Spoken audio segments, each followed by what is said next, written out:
Did you know that the first film ever screened in Africa was shown just months after the Lumiere brothers invented cinema? Yet, for decades, African stories were told through the lens of outsiders, often distorted and misrepresented. Today, we delve into the cinematic journey of African empires, from the fall of Songhai to the rise of modern masterpieces like The Woman King. The Songhai Empire, one of Africa's greatest powers, met its end in 1591 at the Battle of Tondebai. This was no ordinary defeat. The Moroccan Sodi dynasty, armed with gunpowder, overwhelmed Songhai's forces.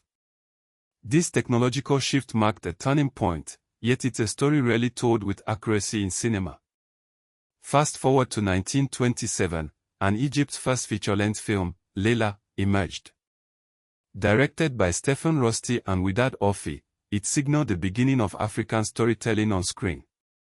But it wasn't until 1966 that African cinema truly found its voice. Sembène Ousmane, known as the father of African cinema, released L'Onwada, a groundbreaking film that won international acclaim. Sembène's work was revolutionary. He switched from writing to filmmaking to reach a wider audience, sparking social change. His films challenged colonial narratives, reclaiming African history from Eurocentric distortions. The 1934 Laval Decree had banned Africans in French colonies from making films, suppressing indigenous voices for decades. Sembène's success marked the beginning of a new era.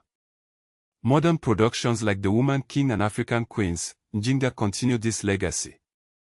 These films bring African history to a global audience, correcting decades of misrepresentation. The Woman King tells the story of the Dahomey Kingdom's female warriors, while African Queens highlights the life of Njinga, a fierce monarch of Nongo. These films are not just entertainment, they are educational tools, introducing complex historical figures to younger generations.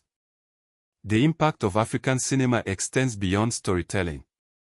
It fosters cultural identity, connecting modern Africans to their pre-colonial heritage. It also drives economic growth, creating new markets for local filmmakers and actors. However, challenges remain.